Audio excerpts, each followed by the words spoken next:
Ouch, that hurt. Ladies and gentlemen, that's right. It's time for New Sports. Victor Allen's own unique look at sports. The sports from a fan's perspective. That's right. Written, directed, and produced by the bald-headed black man. Ladies and gentlemen, he is the man that the ladies have nicknamed Sexual Chocolate. And here he is in the flesh. Ladies and gentlemen, here's Dick. Yeah. Yeah. A lot of yelling, man. Down, you heathens. That's right. Tell them. Man, heathens. damn. Heathens all day. Thank you. Thank you. All right, you guys, you know how it is. I got to speed through this real fast because Becca's trying to wait for the hot picks, and I got to go real fast. Oh, I'm going to okay. take my time. You know why? Because I run this bitch. But anyway. Rebecca's you going to call in? Becca's not going to call in. Hey, leave Becca alone. Free call. She's probably at work. That's right. You're at work. Check it out. I only got a couple of topics to bring up, and it's all surrounding the NCAA championship. It also around that a team in a school called Connecticut is banging right now, men's and women's. And if you ever want to talk about an NBA fall from grace, just say the name Pacers and you know what I'm talking about. Before we get there, let me go on and tell you about the weekend leading up to the championship game today. Simple. The Final Four was crazy. Best games, best excitement. We already know who's in the championship. By the time you guys see this video, it's going to be Kentucky and Connecticut, and the game is done. So I'm not getting into no predictions because I didn't do any of that because I like to actually look at it. And I'm not like the other cats that get paid by the big ones who all of a sudden wait till after the games and then say, here's my expertise, and I'm going to shift a little bit. And I said, I have no expertise. I'm a fan. And when you're a fan, you just well, go then, with it. Then you got to have the most important question answered then. Go ahead. What do we eat? What do we eat and where do we eat it? Wait a That's minute. like the number one question for all the fans, okay? What do we eat and where do we eat it? Let me say this. I'll say this. When it's Super Bowl, nobody has that problem because every eatery is available and open. We know that. I think wings is pretty much one of the foods of the year. Standards. Because they got everybody's trying to give you new kind of wings. Right. But there's also duck. So there's some duck. You can also get some duck. Duck and roll. Duck and what else rhymes? Anyway. Right, there we go. Okay, leave that one alone. I got to hear. Let me do this. Let me go to do this. All right. I don't know if you guys watched the games. All I have to know is there's a couple of things that's happening here. You got Kentucky. You got Connecticut. And there's no Fab Five thing going down. You have 5 freshmen, right? So that term is already done. You're not going to give them credit for this unless if they win, they become the Fab Five. But my question is this destiny versus divine providence? Because you have a team, Connecticut, basically came out of nowhere. I mean, we're talking about 23rd ranking in the Associated Press and coaches poll, and here they are with a second-year coach, straight from Crenshaw High, about 6 blocks away this way. Kevin Ali putting it down, following up on that historical championship, I guess you can say, coach of all time, Calhoun. So let me say it this way. What is a better ring, Mario? You think about it. I mean, I'm not going to tell you to pick Kentucky. I'm not going to tell you to pick Connecticut. I'm just going to say, if you had to choose divine providence or destiny, think about it now. Which team is more divine, and which one looks like destiny, man? It's hard. It's just a hard one because they're both. You know, it's like I don't like my wings that spicy. Yes, I do it. Sometimes they're too spicy. You know, you hate that when like you get them and like you eating them, and like somewhere into like about your third wing, you realize they're too hot. You realize I hate that. Like I said, I want you to know. I hate that. I want you to know that. No sports enthusiast at all. But as long as if we were there eating, you would be all right. And if I had some of those hot wings or some of those new ones with the blue cheese, okay, I had some of those, I probably would go with UConn. Go UConn. Okay, what about if you had shrimp? No, I don't know. See, shrimp changes up stuff. Right. But I'm gonna go because you know what? I'm gonna go with UConn. Okay, let me say this then. For those of you guys are following, Because I want to go with Kevin Ollie. Wait, so you want to go with Kevin Ollie because he's the coach that came out of nowhere. Now I want to go with him because he's black. Yeah, okay. You see what happened? You see what happened? No, I'm just kidding. Yeah, see? You see what you're doing? I just said some stuff that people were saying. Right. No, I wasn't. It's not. I actually doing it because, I think because he's young and they came out of nowhere, I like the underdog. So usually to get me going, just be an underdog. Every underdog. I've been rooting for every underdog team. That's right. I just can't help it. So I'm sorry. So when you I'm pick, sorry. Like, especially if you win, if you won before. Right. Oh, hell no. Right. I root for anybody playing against you. Let me say this. When I think of the name, when I think of divine providence and destiny, I'll take that maybe Providence may be more for Kevin Ollie. Well, aren't they the first? There's like historically in terms of their ranking, aren't they like the first team from that level? Yes. To get this far, preseason. Yeah. Even though they were rated a little low in the bracket. Like I believe a 7 seed or something like that. So that's why I love this, because first of all, March Madness always has fair. They talk about this. They have a name for it, right? The Cinderella effect, right? Or something. Because they always have some team and that's what makes it so exciting. And so once again, what are we eating? Wait a minute. Here's the number. I'm gonna give you guys some information. Fried turkey. For those who don't know, no number ones. Cheese. No number ones are in the finals. All the number one brackets are gone. All right, so I'm just going to talk to my other fans while he's sitting up here twiddly. Because I'm just thinking about all the food we got to eat during this. Right, I know. Everything stops to watch this. Well, this is almost. I'll say this: Super Bowl is a better one-game day because everybody's on it. But as far as the Final Four, you can't. You know what? For me, this is more exciting than the Super Bowl. Well, not every Super Bowl. Depends who's with Super Bowl. Right. But this is more exciting than a bunch of them. Yeah. Well, so the socialization factor for Super Bowls you can't touch because everybody's the honeys come out dressed up in the honey clothes, and they all think about it. All of them. The flesh. Thank you. Becca and her road dogs. All of them. They don't care if the football look like a baseball. They say we're coming out. They go wear it's a party, right? We have all those V-neck football jerseys on. The difference in not fair. The college game for older adults is that they don't really connect too often with the names as much as the popular names in, say, Super Bowl because they're professional. So let me just say this. Here's the thing I'm still going to stick with. There are a couple of stories here, Mom. I'm going to let you sit back and say, I'm going to just run through them real quick. And if you say, hey, that'll be the story after tonight's game winner, of course, is produced. 5 freshmen, Fab 5. Kentucky's Aaron Harrison. He's played in 3 straight games and hit 3 straight 3-pointers as game winners, which to me is all time. John Calipari's greatness because he's been here before, and Kentucky was preseason number 1 ranked. They dropped all the way down. Now they're finding their way back. Kevin Ollie's multi-championship winning, what you could say, mentor, John Calhoun, and now in his second year, he's taking them to the promised land. Shabazz Napier, the point guard, versus Kentucky's Aaron Harrison, and, the brothers Harrison, both are like 6'6", 6'7", big guards against the small guards. The road to this point, who do you think had it tougher? Connecticut. They beat Iowa State, Michigan State, and Florida. I can't even say. Yeah, I know. Or Kentucky beating undefeated Wichita State, Louisville defending champion, Wisconsin. I cannot. I can't have no comment. I can't say anything. It was too amazing to me. Right. All along. Once you got to the 8, actually the 16 wasn't bad either. Right. All of that was really the bomb. Right. It's been the bomb, and I'm still kind of shocked. Right. Because I don't know about anybody else, but I didn't predict. This is not what I expected or predicted. No. If you had to pick a team going out on this one, because I can't wait to see lost my team's exited a gone. while back. Everybody's team is gone. Yeah, everybody's team. I was like, even though ones I was sort of rooting to, Wichita like State. Yeah. Yep.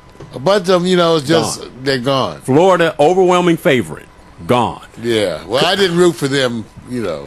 Sorry, Florida. Okay. Trayvon Martin. Well, who's your team tonight? If someone has an edge, rooting for you. I'm gonna root for UConn. Oh, I knew he's going underdog. They're underdog by 2.5 points. Yay! So is that all? So that's not really that under. This is what we're going to do. 2.5 points. That's damn near. That's even. This is what we're going to do. This is going to be really weird. That's plus or minus. Kentucky is supposedly favored because they're beating all the better teams. Connecticut is showing you that they can beat bigger teams with smaller players. Here it is. The game is over, Mario. Who are you celebrating? And you would give a shout-out right now. Your shout-out to the team yet to win. The shout-out to, let me tell you something. I really would go with who Becca chose. Who is that? Because Becca, she just doesn't want to tell you, but Becca has a way of seeing it. Becca, you just have to channel us the winner, Becca, and tell us who's going to win, UConn or Kentucky. I think she's going to say. Oh, I already know she's going to say UConn. She's going to say probably UConn. Yes, because, when you think of Kentucky, well, actually, just think about it. Kentucky has those got the Harrison drinks. brothers. They have good food too. They have some pretty good food in Kentucky. Yeah, they do. I don't know. Connecticut is a little hotty totty. I'll say this. In some ways, or a little broke down in other ways. So I'm not sure. We had to get a little more insight on this. Right. Because Kentucky does have those mint juleps.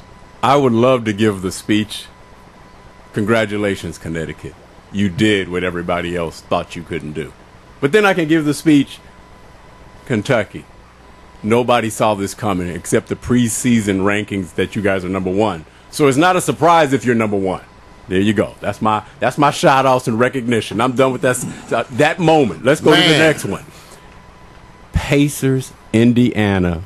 Oh my God. Are you talking about the fall? And when we say unbelievable fall, what happened to the team that was Miami Heat's nemesis? The team that had swag, chest swole, internal conflict is happening now. Pettiness, blame. I mean, yesterday they were playing Atlanta, and they were down at home 37-11. All right, now, Mario, I think that's illegal still in Louisiana. Even with a lubricant. Still illegal. That kind of violation. Right. All I can say. Let me say this. Hemorrhoids forever. Okay. No matter how we play around with this one, I have not seen a team look this bad. It looks really bad. Now, we could talk about the Lakers, and we could talk about Philadelphia.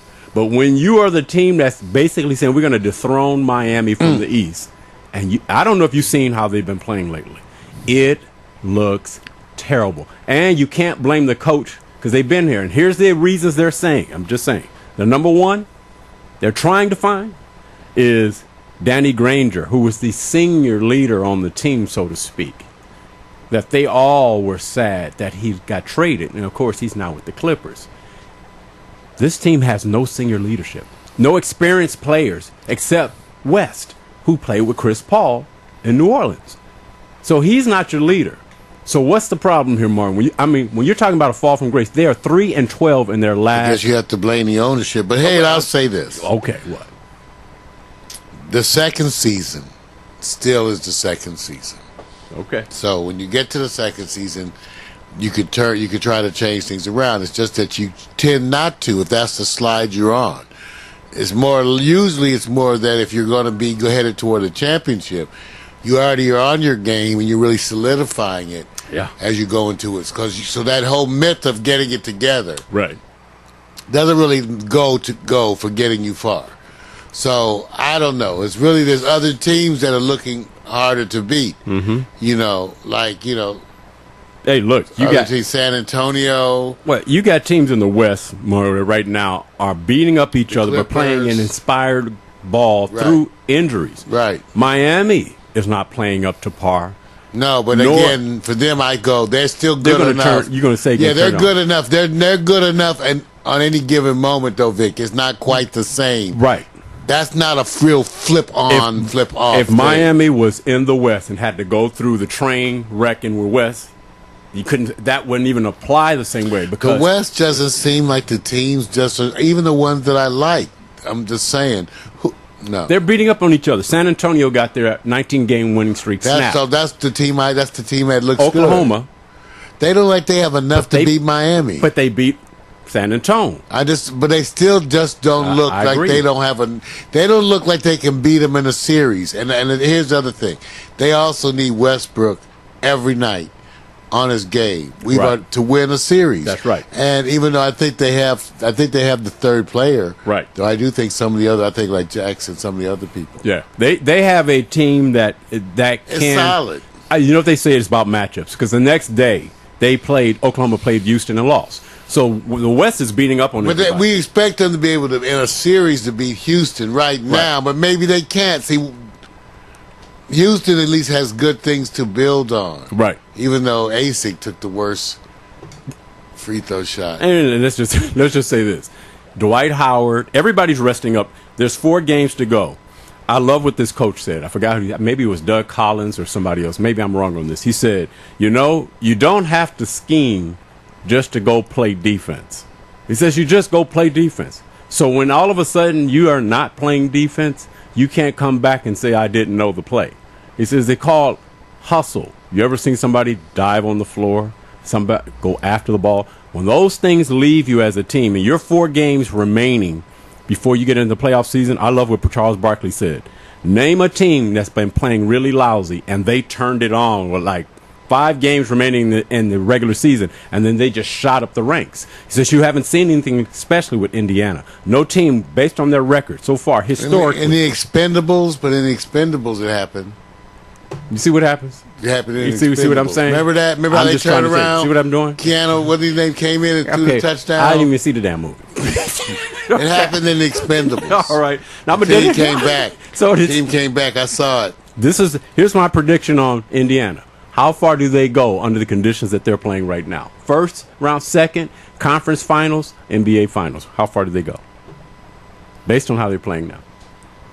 Oh, but I think they're going to change by the time and stuff. But still, they're not. First round? I just think other people are looking stronger. It's not the same. I think it's cracks that are serious.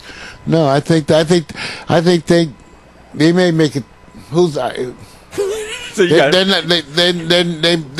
going to be ousted in the first round. There you go, because that's exactly what I'm predicting. The first round may be out in the it's first. not so much that, again, it's also that other people are looking more solid. They're playing up to their expectations. Like San Antonio looks very good.